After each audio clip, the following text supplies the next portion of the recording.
Hello everybody, my name is Doofus Ricky and welcome back to the channel, or welcome if you haven't been here before.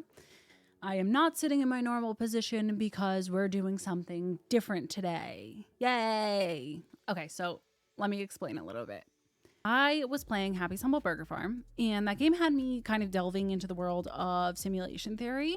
Because, well, if you haven't seen the game, I'll link it in the description below if you want to watch it, but I'll explain a little bit if you haven't seen it or played it.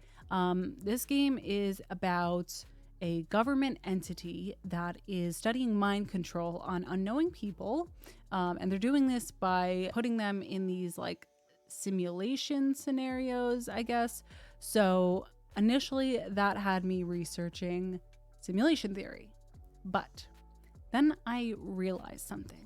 Do you remember when I said this? The dev team put so much work into this storyline, it could literally be a movie. This wasn't even just a movie. This happened in real life. Okay, except the whole sending people into simulated worlds and fast food chain mascot monsters. But aside from that, this pretty much happened right here in America. Or if you're from somewhere else, it happened over here in America. And I say I realized something because I knew about this. I've always known about this. And I think people just do know about this. And when you research it, it becomes so crazy that this is just something that it's kind of just accepted as just something that happened. It's so crazy. I'm sure some of you have heard of MK Ultra when the CIA was experimenting on people. You know, you remember that? People who didn't know about it or consent to it. Yeah, that MK Ultra. So let's talk about MK Ultra. It began in 1953 and it was an experimental project by the CIA involving research and experimentation on, as we said, unwitting American and Canadian civilians. It was comprised of at least 149 sub-projects, most of which that were aimed at, dun dun dun, mind control. Yeah, dude. What the fuck? Now, there were hearings, and the CIA did admit to this in the 70s, but they said that nothing was successful. And even as recently as 2019, more information came out in a book called Chaos by Tom O'Neill, which is also actually kind of a wild story. Tom O'Neill was an entertainment reporter in 1999. He was tasked with writing an article about Charles Manson, which he wasn't even initially interested in writing. The originally planned article never came out, but instead turned into 2 decades of research, interviews, and investigation on Tom's part, all into MK Ultra and Charles Manson and how he may have even been a victim of the project and all this other information that wasn't previously known. But we'll get into all that a little bit later. So the CIA was trying to succeed in erasing and replacing memories, creating couriers that would deliver messages that were hidden within the mind and presumably unable to be repeated afterward, and also produce what were referred to as hypno-program assassins to kill on command. They had bases in San Antonio, Los Angeles, and New York. And their experiments mainly relied on the use of LSD and hypnotism, but also included electronic brain stimulation, ultrasonic vibration, sensory deprivation, torture, psychosis, radiation, poisoning, basically anything they thought might alter someone's mind, they tried it. This was first exposed to the public in 1974 in a New York Times article, but the actual investigation that began a few years before this was pretty severely hindered since the director of the CIA at the time, Richard Helms, ordered a scientist by the name of Sidney Gotleib to destroy all of the records. What? Could you imagine if this was going on right now? So because of this, not much was known about the project until a whistleblower named John Marks revealed that there were files hidden in a factory. John Marks went on to write the first book about MK Ultra, The Search for the Manchurian Candidate. You might have heard of it. It ended up becoming a movie too. But he didn't talk about it or do many interviews after the book because he said that people were camping outside of his house claiming to have been victims of the project.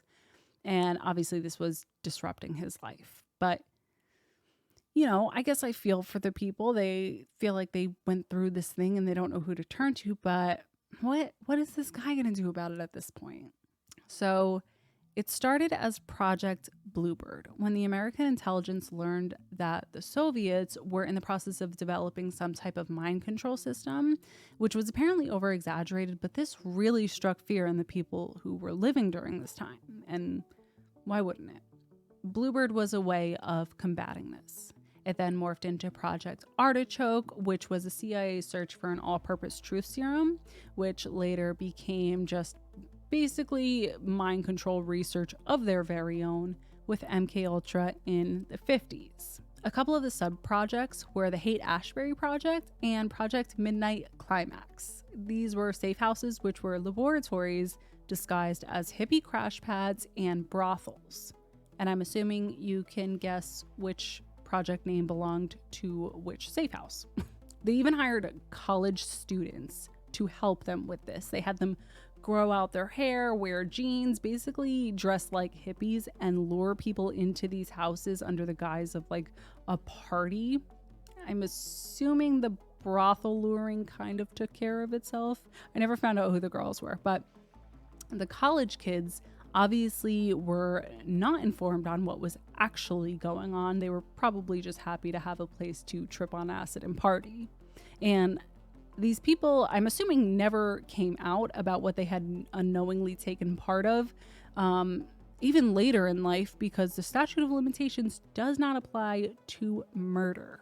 And, you know, if any of these experiments resulted in death, that could be a problem. So there are 17 objectives listed under the project. Obviously, I'm not going to read them all out, but I'll read a few of them here. So the first one is substances which will promote illogical thinking and impulsiveness to the point where the recipient would be discredited in public. Materials and physical methods which will produce amnesia for events preceding and during their use. Materials which will render the induction of hypnosis easier or otherwise enhance its usefulness. Substances which alter personality structure in such a way the tendency of the recipient to become dependent upon another person is enhanced. Substances which will enhance the ability of the individuals to withstand privation, torture, and coercion during interrogation. And substances which will produce euphoria with no subsequent letdown. Hey, federal agent guy inside my computer, if I get kidnapped, I'd like to choose the last option, please. Thank you. All right. So I know you read the title of the video. Where's the murder? We're getting there. We're getting there. On the 4th of July in 1954 in San Antonio, Texas, just 1 year after Project MKUltra started, a little girl by the name of Cher Jo Horton was playing in a bar parking lot with her brother around midnight while her parents were inside, and she went missing. A search party was formed to find the little girl, and they came across a car parked next to a gravel pit.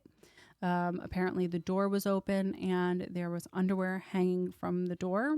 Shortly after the search party discovered the car, Cher's body would unfortunately be found in the gravel pit. But initially, while they were investigating the car and searching the surrounding area, a man, shirtless and bloody, comes walking out of the woods. He came right up to the search party, like not suspicious, not trying to run. He was just confused. He didn't know where he was, how he'd gotten there, or what was going on. His name was Jimmy Shaver. He was a father, a husband, and an airman and flight instructor at Lackland Air Force Base located nearby. He had no history of violence, mental disorders, or drug abuse, but it was pretty clear he had committed the crime, even though he couldn't remember anything. Supposedly, he was arrested and taken to the police station, but then was picked up and brought over to Lackland Air Force Base, and then subsequently returned to the police station. When his wife showed up, he didn't recognize her. And his friend who was with him that night said that they were, in fact, at that bar, but they left earlier in the night and neither of them were drunk. During his trial, Jimmy was appointed a psychiatrist to assess his state of mind during the crime and make sure he was fit to stand trial. He spent 2 weeks with Dr. Louis J. West, aka Jolly West, who it's said seemingly inserted himself into the case. West used hypnosis and sodium pentothal, or truth serum, to release any repressed memories. Now, listen, I know what you're about to say. Truth serum, well then he's probably just recanting the events of the night that he didn't initially remember. Not necessarily.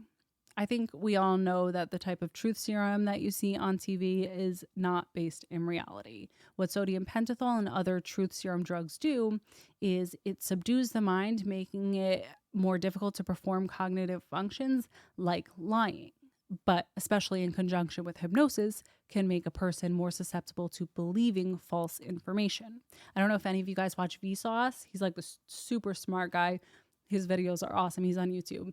He has a video where he takes midazolam and he says that it made him feel drunk. In the video, he also notes that large-scale studies have shown that truth serums can cause people to reconstruct and fabricate memories. Anyway, Dr. West injected him with the drug, put him under hypnosis, and interviewed him. He recorded this interview and he presented it to the court. West made minimal efforts to exonerate Shaver during the trial, and in the recordings, he would use leading questions like, what did you do after you took her clothes off? And do you remember when something like this happened before? A large portion of the interview wasn't recorded right in the middle, and where it picks up, West is saying that Shaver was crying and that he had been confronted with the facts repeatedly. He then goes on to say, do you remember it now, Jimmy? To which Jimmy replies, yes, sir. Okay. I don't know about you guys, but that sounds like conditioning to me. But hey, I'm not a psychiatrist. What the fuck do I know?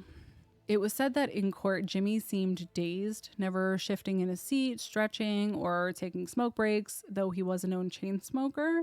His mother testified that he had been suffering from debilitating migraines and that he had been recruited by a doctor at Lackland Air Force Base where he worked to take part in an experimental treatment program for them.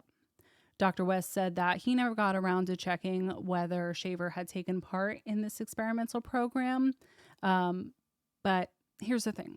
If somebody did want to check up on that information, they wouldn't be able to, because it was later discovered that all of the names SA through ST were missing, exactly where Jimmy Shaver's records would have been. In the pre-recorded interview, Jimmy eventually admits to the crime, saying that he had hallucinated that this little girl was a cousin of his that had sexually abused him as a child, which makes you wonder if that question, do you remember when something like this happened before, was actually West planting memories. Even more so because Jimmy maintained his innocence all throughout the trial and up until his death.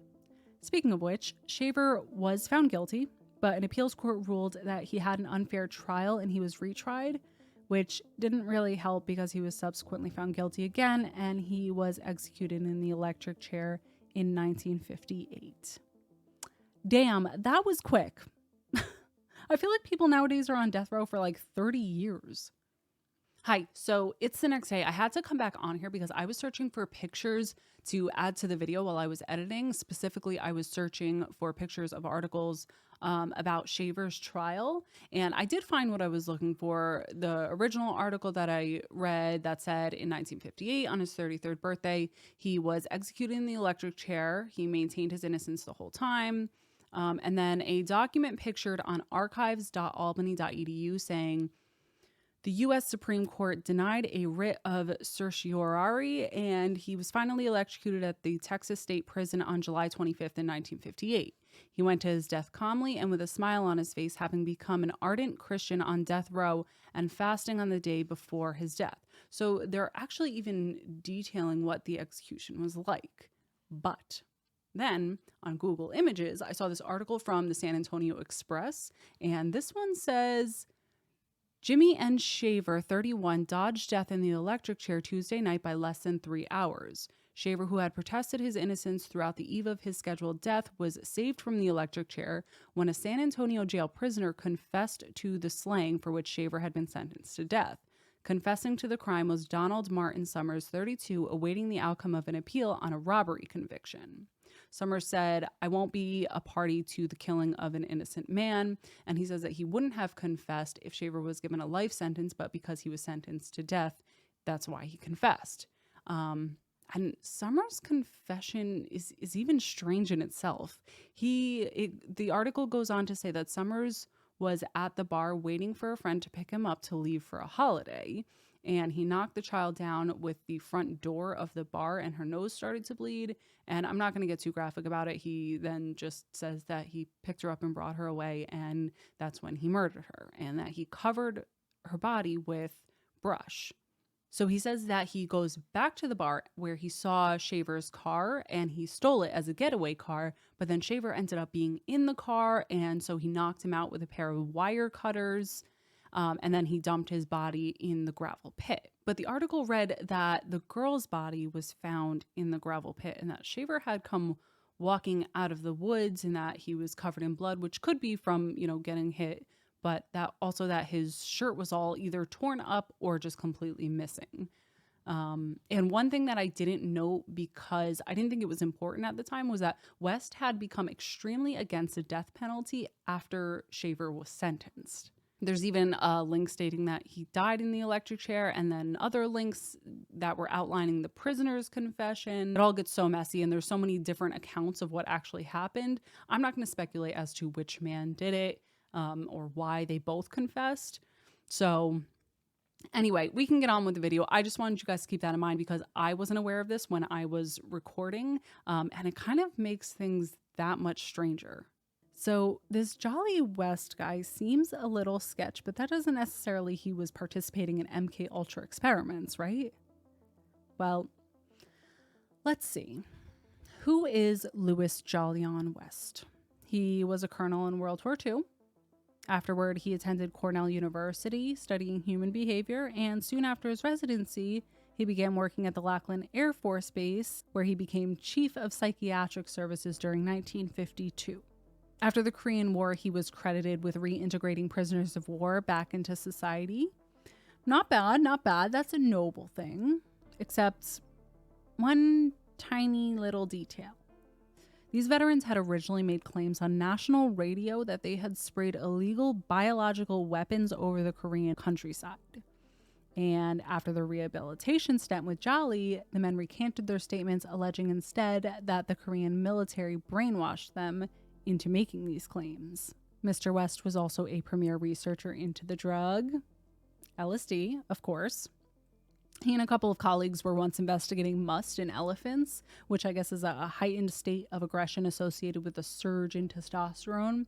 They gave an elephant named Tusco at the Lincoln Park Zoo LSD, accounting only for the animal's body weight and not its brain size. And I don't know if they were trying to increase the aggression or subside it, but all they managed to do was give poor Tusco seizures, inevitably killing him. And I just felt like that was important to note because fuck that guy.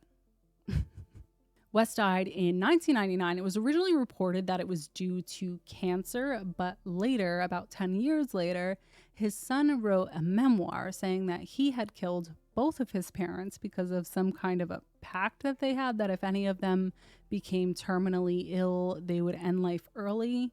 And I guess his mother had also been diagnosed with cancer. And don't ask me why this guy is not in prison. I have no idea. I don't know if maybe he said that he had instructed them how to do it themselves. I don't know. Maybe the world just didn't want to deal with this family at this point. So the year West dies, this at the time just random journalist, Tom O'Neill, begins his research, ironically enough. Now, back when MK Ultra was first exposed, West was suspected of being part of it, but he vehemently denied this, said that he never worked for the CIA, and he threatened lawsuits on anybody who associated him with the project. But what Mr. O'Neill found in his investigation suggested otherwise. O'Neill requested files from UCLA where West worked under the Freedom of Information Act, and he searched through piles of paperwork until he found the smoking gun. Correspondence between Jolly West and the head scientist involved in MK Ultra, Sidney Gotleib. Gotleib was nicknamed the Black Sorcerer, and for good reason. He developed things that you would see in like movies, or maybe cartoons is a better analogy. Things like stink bombs, exploding seashells, poisoned toothpaste. But his biggest feat, getting an American pharmaceutical company to replicate the Swiss formula for LSD. One of the letters West wrote to Gotleib stated that he had figured out how to erase memories and replace them with false ones. This letter was dated 1954, the same year of the murder. Coincidence? I think not! The earliest letter Tom found was from 1953 when Jolly was chief of psychiatric services at Lackland Air Force Base. This letter listed 4 groups of test subjects. We had basic airmen, volunteers, patients, and others, noting specifically that only volunteers would be paid. Very cool, Jolly. These letters had a lot of evidence against West in them. One of them even said, quote, "Needless to say, experiments must eventually be put to test in practical trials in the field." Which literally, in context, how else could you interpret that other than kidnapping people and experimenting on them? He ended the correspondence asking the Black Sorcerer for Kate Blanchett. Carte blanche. Such a stupid joke. If you don't know, carte blanche is pay. He was asking the Black Sorcerer for pay. So, Jolly, how technical are we trying to get here when we say we never worked for the CIA? But alas, Mr. Jolly West died with his secrets long before Tom O'Neill discovered the documents and brought all this information to light, never admitting to any involvement with the CIA or Project MKUltra. And many people wonder if Jimmy Shaver's trial would have been any different if Jolly's whereabouts, whoabouts, and whatabouts were known at the time. I kind of doubt it. What would his defense be? He still would have done the crime himself, even if, maybe Jolly would have been brought to justice as well. I don't know. What do you think? Did the CIA inadvertently cause an otherwise good man to abuse and murder a child? Let me know in the comments below. And let me know what you thought of this video. Do you like this theme or think I should stick with gaming? I don't know. It might just be a one-off anyway. I do like the gaming and I have another game that I want to play. But anyway, for now, I hope you guys have a wonderful day. Stay safe out there and I will see you next time.